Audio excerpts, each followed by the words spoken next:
Assalamualaikum warahmatullahi wabarakatuh. Bismillahirrahmanirrahim. Alhamdulillahirabbil alamin. Wassalatu wassalamu ala asrofil anbiya'i wa mursalin wa ala alihi wa sahbihi ajma'in. Qala Allah ta'ala fi kitabil karim wa huwa astaqul qailin. A'udzu billahi minasyaitonir rajim. Inna anzalnahu fi lailatul qadr wa ma adraka ma lailatul qadr. Lailatul qadri khairum min alfi syahr. Tanazzalul malaikatu warruhu fiha bi'izni rabbi min kulli amr. Salamun hiya hatta matla'il fajr. Shadaqallahul azim wa shadaqa rasul karim. Amma ba'du. Pertama-tama marilah kita selalu mengucapkan syukur kepada Allah Subhanahu wa taala yang mana Allah berikan kepada kita nikmat, rahmat, maunah, hidayah, inganah kepada kita sekalian, kita semua, sehingga kita masih diberi kesehatan, kesempatan untuk menjalankan ibadah, terutama ibadah puasa, ibadah wajib, ibadah sunnah yang ada di dalam Ramadan tahun ini. Mari semua kita bersyukur dengan mengucapkan hamdalah, alhamdulillahirabbil alamin. Salawat berserta salam semoga tetap tercurahkan, terlimpahkan kepada junjungan kita Nabi besar Muhammad sallallahu alaihi wasallam. Semoga kita nanti kelak di hari kiamat mendapatkan syafaatnya. Allahumma amin. Ma'asyiral muslimin rahimakumullah. Kita sekarang sudah memasuki Ramadan 25 hari. Kita saat ini berada di akhir 10 akhir di bulan Ramadan atau sepertiga yang akhir di bulan Ramadan.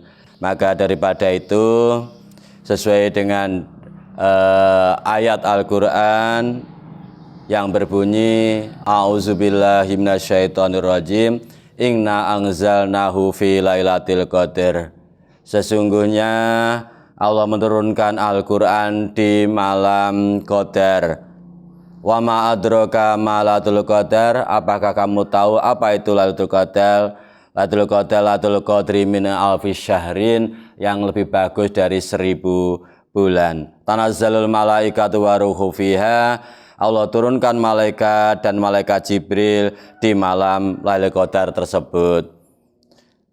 Hami hadirin ma'asyiral muslimin rahimakumullah.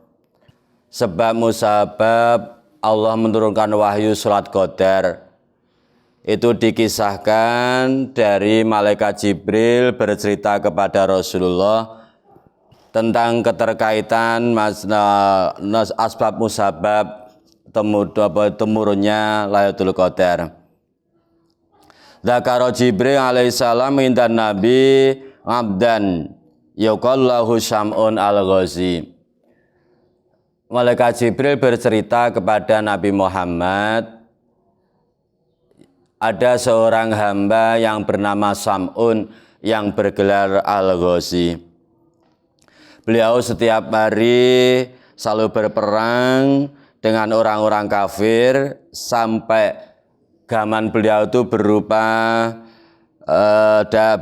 niku uang ataupun berupa tulang ataupun tulang yang kuat. Bahkan dia selalu berperang tanpa henti. Ketika sekali mengayunkan pedang, maka banyak orang kafir yang meninggal. Enggak terhitung jumlahnya. Setiap hari itu, setiap berperang sendirian melawan orang-orang kafir semua terbunuh. Kemudian orang kafir tersebut dengan rekayasa dia membujuk istrinya Syam'un. Wahai istrinya Syam'un, jika kamu bisa mengikat, membunuh Syam'un, kamu akan saya beri hadiah yang banyak, yang luar biasa. Kemudian disetujui oleh istri Syam'un. Ketika itu dalam keadaan tidur, istri Sam'un itu mengikat tangan dan kaki Sam'un. Ketika Sam'un bangun dari tidur, dia bertanya, "Wahai siapa gerangan yang mengikatku?" Hasil istrinya dia bilang, "Saya." "Kenapa kamu mengikat saya?" Jawab sang istri, "Untuk menguji kekuatan panjenengan." Kemudian Sam'un dengan menggerakkan tangan dan kakinya, tali atau tampar yang mengikatnya itu langsung terputus. Kemudian hari berikutnya, malam berikutnya juga begitu, tidak hanya dengan tampar, bahkan dengan rantai. Istri Sam'un mengikat tangan dan kaki Sam'un dengan rantai.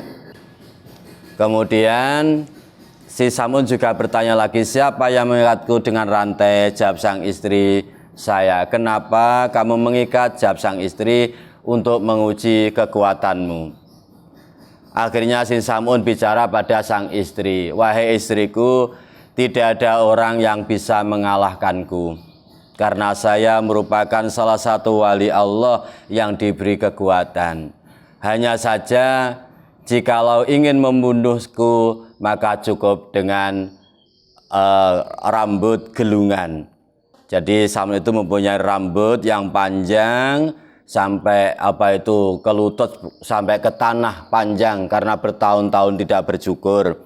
Kemudian ketika tidur, sang istri mengambil gelungan ataupun rambut yang terurai itu 8 diurai, kemudian yang satu urainya itu dipotong, yang satunya untuk mengikat tangan, yang satunya lagi untuk mengikat kaki. Maka dengan keadaan begitu, ketika bangun tidur Sam'un tidak bisa berbuat apa-apa. Dia terkulai lemas karena terkunci, terikat oleh rambutnya sendiri. Kemudian sang istri memanggil orang-orang kafir. Kemudian Sam'un diikat, dibawa di istana ataupun tempat bangunan. Kemudian ditonton, dihadiri dengan banyak orang-orang kafir itu, disorai, dicece, kemudian disiksa.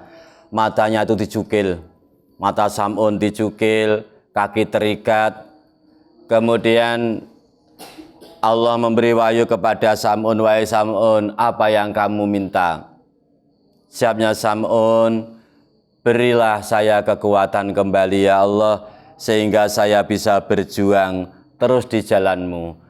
Kemudian Allah berikan kekuatan kembali pada Sam'un, sehingga Sam'un bisa melepaskan dari ikatannya, bahkan mata yang itu dicukil itu kemudian dikembalikan oleh Allah, bahkan bangunan yang mengikat niki kemudian dirobohkan oleh Sam'un, kemudian orang-orang kafir bahkan istrinya juga ikut mati. Maka daripada itu, inilah sejarah kisah Sam'un yang dia itu 80 beliau 1000 bulan niki sama artinya 83 tahun lebih 4 bulan. 83 tahun lebih 4 bulan. Nikilah 1000 bulan. Bahkan Sam'un lebih dari itu, bertahun-tahun dia berjuang siang dan malam. Kalau siang dengan puasa, berperang, malamnya tahajud tanpa henti. Kalau dia makan, sudah ada makanan di depannya yang datang. Kalau dia minum, cukup dari giginya sudah keluar air. Itu dari karomah dari Allah. Makanya ketika para sahabat diceritakan seperti ini, semua pada takjub. Pada Sam'un, ingin seperti Sam'un. Kemudian Rasulullah, "Wahai sahabat, kita nggak bisa seperti Sam'un, akan tetapi Allah menurunkan malam Lailatul Qadar. Barang siapa yang menjumpai malam Lailatul Qadar, maka itu lebih baik ataupun bagaikan orang beribadah 1000 bulan atau 83 lebih 4 bulan tahun." Masyirul muslimin rahimakumullah. Maka ini sekedar mengingatkan Ramadan hampir kembali, bagaikan tamu yang kembali ke rumah. Ramadan hampir habis, akan kembali ke hadapan Allah. Sedikit waktu, tinggal beberapa hari ini, mari kita selalu tetap semangat untuk beribadah, semangat dalam ibadah wajib ataupun sunnah sekuat tenaga kita, sehingga nanti kelak di hari kiamat kita digolongkan menjadi orang-orang yang beruntung, orang-orang yang mulia. Allahumma amin. Maka sedikit ini yang bisa kami sampaikan keterkaitan dengan Lailatul Qadar. Semoga kita semua selalu mendapat hidayah, taufik, maunah dari Allah Subhanahu wa taala. Sekian kurang lebihnya mohon maaf yang sebesar-besarnya. Akhirul kalam wallahul muwafiq ila aqwamit thoriq. Assalamualaikum warahmatullahi wabarakatuh. Audio Jungle.